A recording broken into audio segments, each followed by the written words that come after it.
Good afternoon, everybody. My name is Mr. Jimmy Brown, and today we'll be making not barbecue, but barbecue pork chops would be delicious. But it's kind of like that.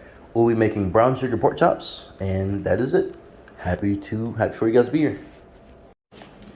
Hello, everybody. I know this is a little bit dingy, but my name is Jimmy Brown, and today we'll be cooking brown sugar pork chops. The ingredients are as follows. We have our butter, our pork chops, our brown sugar, we got the thyme. We have our measuring cups, just so we get the measurements right.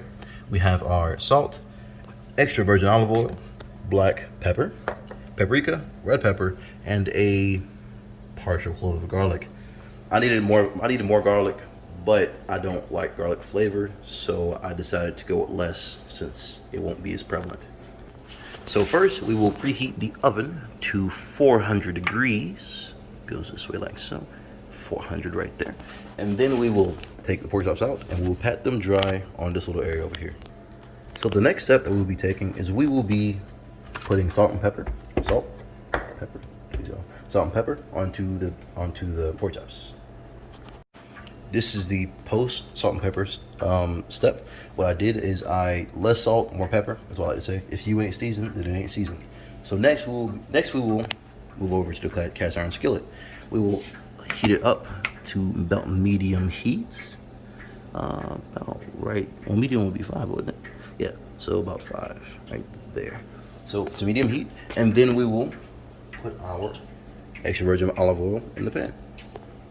The way to know when your cast iron is ready and the oil is ready to be have your food put onto it is when you see the smoking. Because when you see it smoking, that means it's going to get a nice and good like sear/sizzle. Once the oil is nice and hot, we will be adding our pork chops on there for between about 4 to 5 minutes, and then we'll flip them over for 4 more minutes. So we have flipped them over after 4 minutes. So the reason why you notice that it was a little bit darker than it was before. That is because the hemoglobin has lost its stability. I mean, my bad, not hemoglobin. The myoglobin has lost stability. It has turned into hemochromate. That is why it's a little more brown. It's more tasty, I guess. And after another 3 minutes, we'll be returning the pork chops to their resting place, and we'll be adding some more ingredients into the pan to create a sauce. Okay. So the pork chops have been removed from the pan, and we'll be adding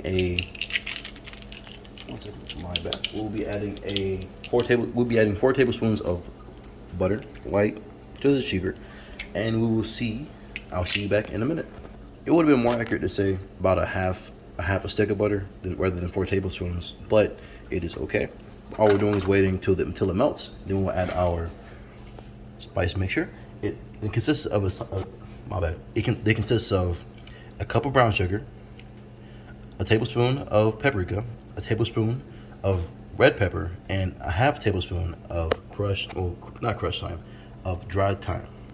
So now we'll be adding our spice mixture to our butter mixture. The reason why, and we're going to be letting it cook for about a minute, so the way the flavors can get to incorporate with each other and to know each other better. It's kind of a weird way to say it, but pretty much so the way it tastes better at the end. As you can see, after mixing it up, it has a beautiful red hue. And now go into the ingredients a little bit. So the crushed red pepper is to add a little bit of capsaicin into the pork chops, so you add a little bit of spice. The brown sugar is to actually caramelize the pork chops and make it a little bit more crunchy and to add a little bit more little sweet to the savory. We don't have any garlic in here yet. We do not have any garlic. Wait a second. If you see it start to bubble a little bit, you want to turn it down a little bit more and let it continue cooking. I'd like to apologize. I was reviewing the footage and I noticed I couldn't hear what I was saying. So what I was saying is this. You will notice that the pork chops are more brown. That is because the myoglobin has lost its stability and has formed a new molecule called hemochrome. I apologize. Yes, sorry for the issues. So we have added our pork chops back into the mixture, and now we'll be putting it into the oven for around 10 to 15 minutes, and I will let you know how it turns out. This is the final product. It looks delicious. It has been a pleasure cooking for you all. I will see you all on another day. Have a good day.